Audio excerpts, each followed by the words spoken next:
करने के लिए एक मिलिशिया था। पूर्वोत्तर भारत में ब्रिटिश राज के विस्तार के साथ इसका दायरा बढ़ा और इसका इस्तेमाल इस क्षेत्र में उग्रवाद के खिलाफ किया जाने लगा।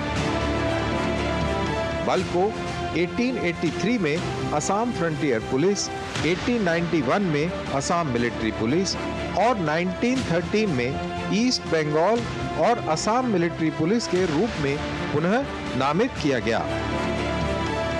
इसे 1917 में अपना वर्तमान नाम मिला। स्वतंत्रता के बाद असम राइफल विदेश मंत्रालय के अधीन काम करता था।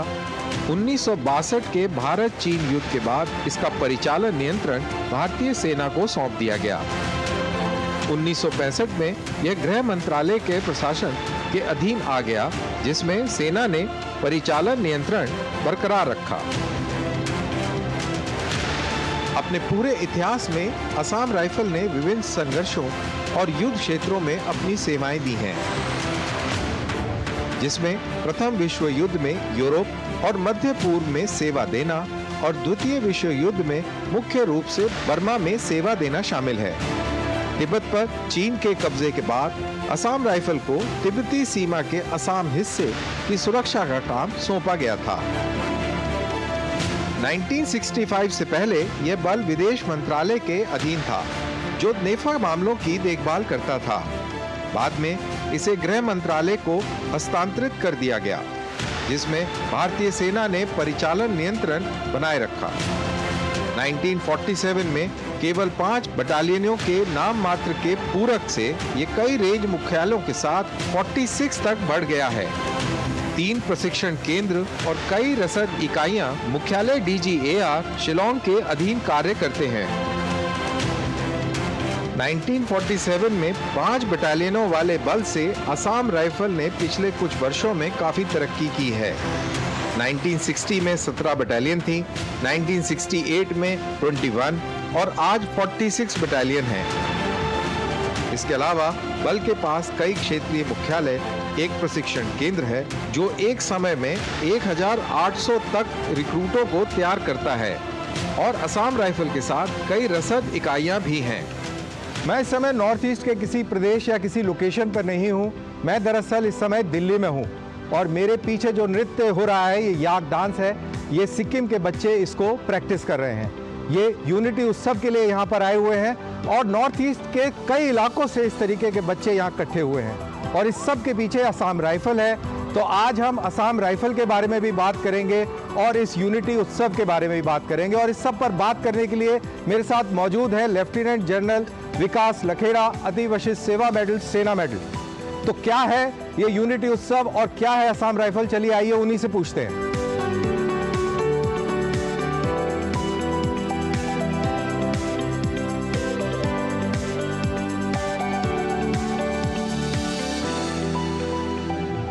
You've come here for unity उत्सव। ये यूनिटी उत्सव क्या है, कुछ बताओ सर। ये एक उत्सव है पूर्वोत्तर के छात्रों के लिए जो कि दिल्ली NCR में पढ़ते हैं। तो लगभग 4500 जो छात्र छात्राएं ये दिल्ली यूनिवर्सिटी के कॉलेजों में पढ़ती हैं और इसके अलावा करीबन 8 से 9000 बच्चे बाकी प्राइवेट कॉलेजेस में दिल्ली NCR में पढ़ते हैं या तैयारी करते हैं कॉम्पिटिटिव एग्जाम्स की। तो यूनिटी उत्सव जो है ये एक आइडिया था कुछ बच्चों का जो यहाँ पे आए हमारे पास, जिन्होंने बोला कि हमें स्पोर्ट फैसिलिटीज़ चाहिए और इक्विपमेंट चाहिए। तो जब हमने उनसे पूछा कि मतलब पूरी बात बताइए, तो उन्होंने बताया कि हर साल हम अपने स्टूडेंट यूनियन का एक स्पोर्ट फेस्टिवल करते हैं, तो संसाधन नहीं है। तो उसमें हमने सोचा कि क्यों ना एक ऑर्गेनाइज्ड वे में सबको साथ लेके हम इसको ऑर्गेनाइज करें। तो बेसिकली जो ये बच्चे बाहर प्रैक्टिस कर रहे हैं ये सब दिल्ली NCR में पढ़ने वाले छात्र हैं, आप कह रहे हैं? छात्र छात्राएं हैं। बिल्कुल, ओके। वैसे मैं दर्शकों को ये बता दूं कि असम राइफल को नॉर्थ ईस्ट पीपल का फ्रेंड्स भी कहा जाता है। ये भारत की सबसे पुरानी पैरामिलिट्री फोर्स है। 1835 में इसका गठन हुआ और वहाँ से चलते चलते आज ये इस स्थान पर है। तो सर ये पूरी जर्नी में आप असम राइफल को कैसे नॉर्थ ईस्ट के साथ जोड़ के और इसको कैसे क्वालिफाई करेंगे कि ये नॉर्थ ईस्ट पीपल के फ्रेंड्स हैं? असम राइफल ने 1962 में चीन के खिलाफ जो युद्ध हुआ नेफा में, उसमें सबसे आगे थी। उससे पहले जब माननीय दलाई लामा जो है वो भारत में आए तो 5 असम राइफल जो थी उन्होंने उनको खंजमाने से उनके साथ आई, और उसके बाद असम राइफल जो थी वो पूर्वोत्तर में नेफा में, और उसके बाद नागालैंड, मणिपुर, मिजोरम, त्रिपुरा में डिप्लॉय हुई। असम राइफल ऐसा नहीं है कि सिर्फ उत्तर पूर्व में ही रही, श्रीलंका में भी गई। इनफैक्ट मैं दर्शकों को बता दूं, नेफा का मतलब होता है north east frontier of Arunachal, आजकल इसको अरुणाचल प्रदेश कहते हैं। 1987 में ये नेफा से अरुणाचल प्रदेश बना। जम्मू कश्मीर में हमारी पलटनें जब उग्रवाद शुरू हुआ 1990 के शुरुआत में, 1991-12 में भी गई। सबसे बड़ा ऑपरेशन इतिहास में कश्मीर के असम राइफल 7 असम राइफल की यूनिट ने किया है। 73 आतंकवादी मारे थे एक सिंगल ऑपरेशन में, जो आज तक का रिकॉर्ड है। सो असम राइफल, इनफैक्ट ये तो बहुत ही बड़ा रिकॉर्ड है, और मैं और जनरल लखेरा एक ही रेजिमेंट से भी आते हैं। हमारी बहुत पुरानी दोस्ती है, प्रोफेशनल भी, पर्सनल भी। और जिस ऑपरेशन की ये बात कर रहे हैं, यहाँ पर इतने बड़ी तादाद में आतंकवादी मारे थे और इतनी बड़ी तादाद में हथियार वहाँ से अर्जित किए उस ऑपरेशन के बाद में, कि पूरा द्वार, पूरा एक बड़ा गेट AK-47 का बनाया गया, क्योंकि कोर कमांडर भी देखना चाहते थे कि इस यूनिट ने इतना शानदार ऑपरेशन कैसे अंजाम दिया। उस सब की जानकारी के लिए वहां पे आया। तो बहुत ही जबरदस्त ऑपरेशन था सर वो। असम राइफल का एक बहुत ही अलग किस्म का कैरेक्टर है। असम राइफल हमेशा ऑपरेशन में तैनात रही है, हमेशा, और भारतीय सेना के साथ बिल्कुल शरीर और आत्मा का साथ है। तो ये जो आपके पीछे जो ये ड्रेस और ये लगा हुआ है, ये क्या वही का है सर? नॉर्थ ईस्ट का खासी है, ये मेघालय का परिधान है। खासी जो जनजाति है, ट्राइब है, उसका ये परिधान है। इनफैक्ट मेरे को याद है आपकी फोर्स सिखलाई के अंदर सर तिब्बत से आए हुए काफ़ी सारे इस तरीके के आर्टिफैक्ट्स भी थे। ये तो पुराने टाइम में जब सिख पाइनियर्स के ज़माने में जी ऑपरेशन हुए थे, तो जो एक्सपीडिशन गया था तिब्बत में, उधर से वो जब आपने दलाई लामा की बात करी तो मेरे दिमाग में वो आपका यूनिट ही याद आई। तो चलिए सर और बात करते हैं।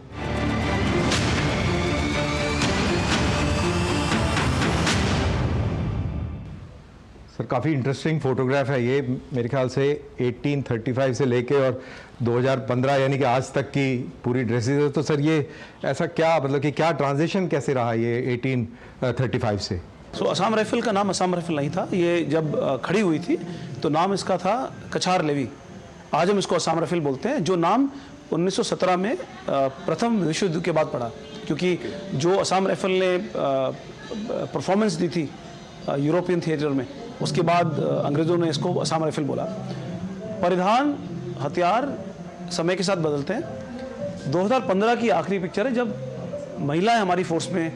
ओके, तो she is a lady soldier. हाँ, तो महिला सोल्जर हैं, और असम राइफल एक ऐसी फोर्स है जिसमें महिला सोल्जर जवानों के साथ सब ड्यूटी करती हैं, पलटनों में, यूनिट्स में डिप्लॉयड है। आरओपी भी जाती हैं, एम्बुश भी जाती है, पेट्रोल भी जाती हैं, और हमारी महिलाएं जो है यूएन मिशन में भी हैं आर्मी के साथ। मैंने उनको कश्मीर में भी आरओपी ड्यूटीज़ में देखा है। तो बहुत बड़ा हमारी एक ताकत है हमारी महिला सोल्जर, चाहे वो स्पोर्ट्स हो, चाहे वो ऑपरेशन हो। तो जो आप ही देख रहे हैं, ये पूरा इतिहास है असम राइफल का। तो 2015 से हमारी ये जो है, यही हमारी ड्रेस है। इनफैक्ट दर्शकों के लिए कि ये सबसे पुरानी पैरामिलिट्री फोर्स है, और इसके जो अधिकारी हैं ये 80% सेना से आते हैं और 20% इनका होम ग्रोन कार्डर है। तो ये सर फौज है या पैरामिलिट्री, क्योंकि आप तो फौज से हैं? शरीर और आत्मा का जो संदर्भ है वो असम राइफल और फौज का है। तो असम राइफल की जो आत्मा है वो फौज है।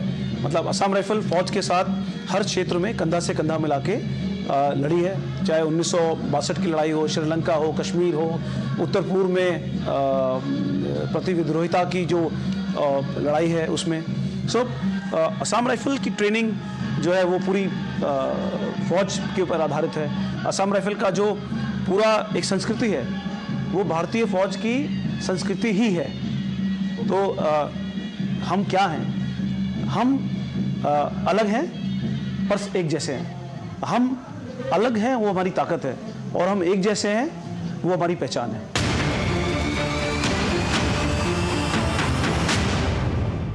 Very nice, very nicely put.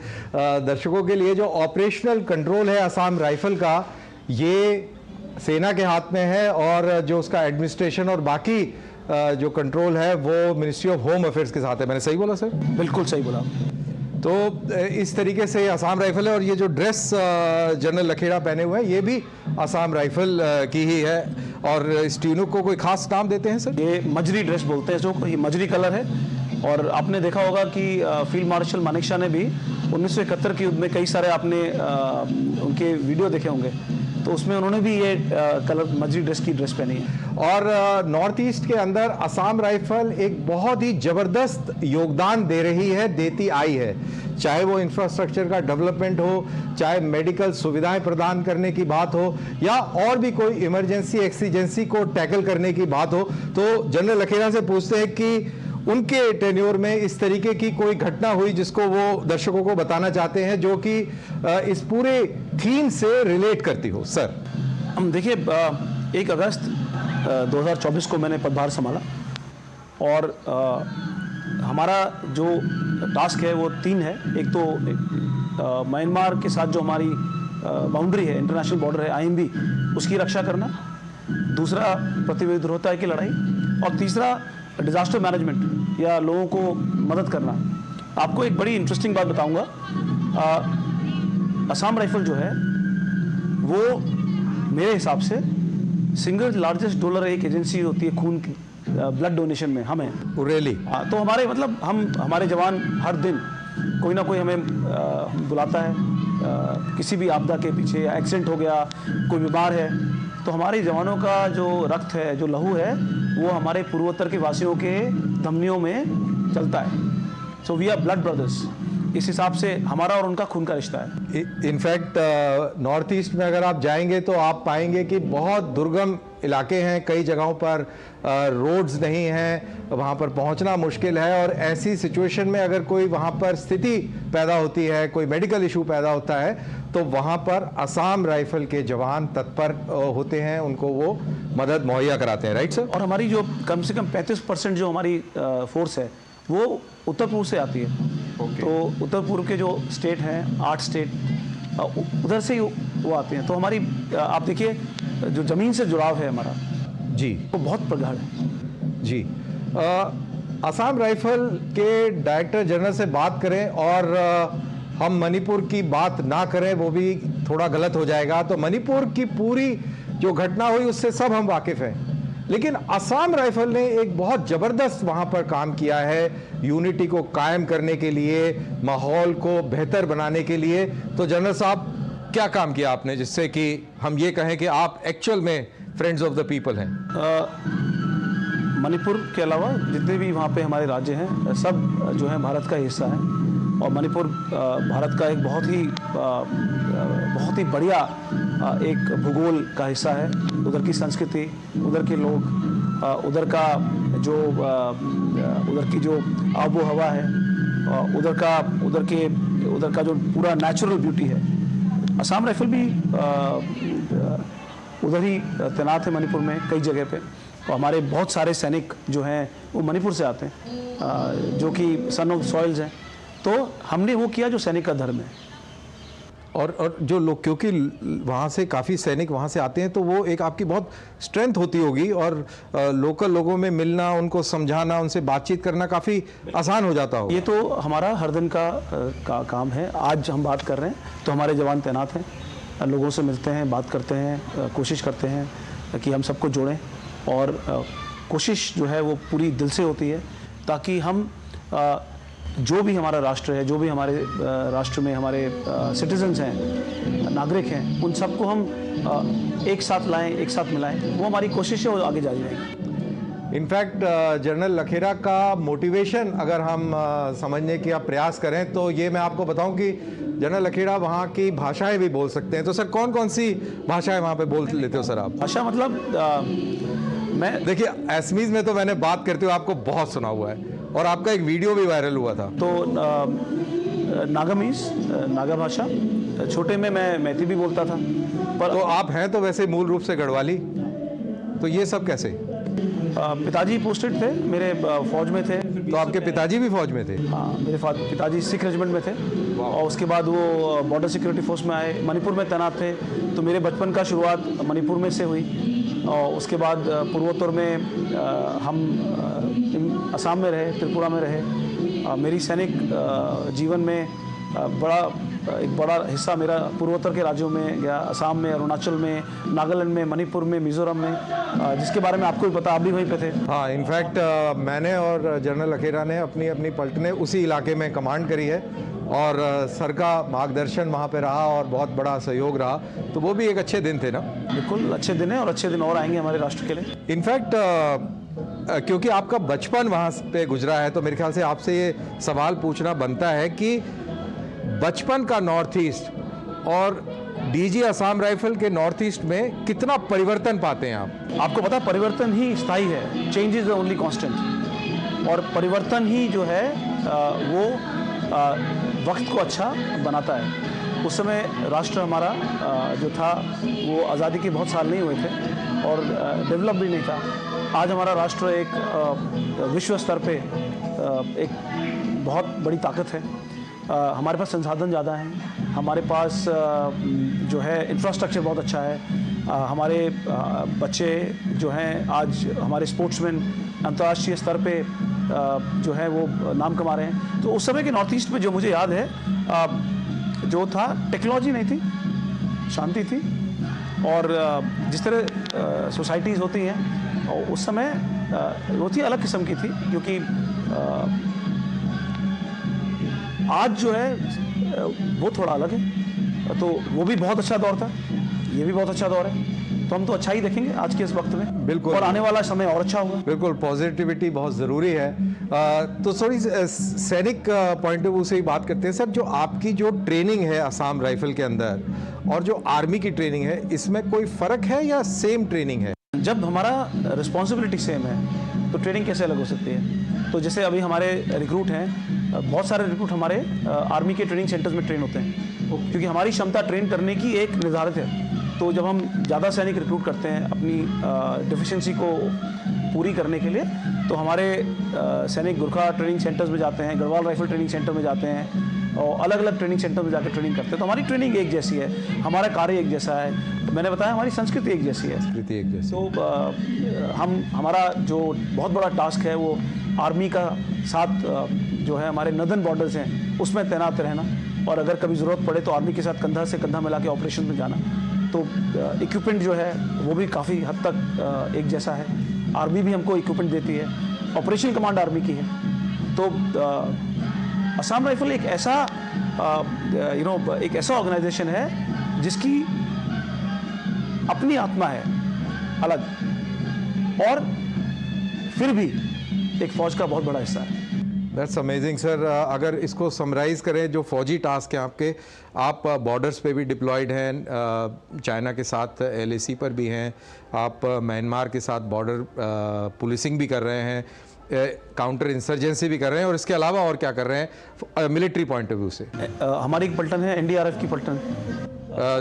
NDRF disaster relief, कहीं आपदा आ जाती है तो आपने देखा होगा कि NDRF के जवान, चाहे साइक्लोन हो, बाढ़ हो, कहीं भूकंप आ जाए, तो जैसा जनरल लखेरा बता रहे हैं कि इनके जवान उसमें भी सहयोग देते हैं। बिल्कुल, हमारी एक पलटन है और पूरी एक पलटन है, मतलब कि 1000 से ज़्यादा लोग। हाँ, मतलब 1000 से ज़्यादा लोग। और इसके साथ साथ नॉर्थ ईस्ट में जहाँ जहाँ हम डिप्लॉयड हैं, we are the first responders, मतलब सबसे पहले हम ही जाते हैं, क्योंकि जहाँ पे कुछ नहीं है वहाँ पे हम हैं। ये बहुत खूबसूरत बात करी उन्होंने कि जहाँ पर कुछ नहीं है वहाँ पर हम हैं। तो इसी के साथ जनरल लखेरा के साथ ये जो साक्षात्कार हमने किया इसको समाप्त करते हैं। उम्मीद है कि आपको नॉर्थ ईस्ट के बारे में और असम राइफल के बारे में बहुत जानकारी प्राप्त हुई होगी। तो मुझे दीजिए इजाज़त। जय हिंद। जय हिंद। जय हिंद, है ना।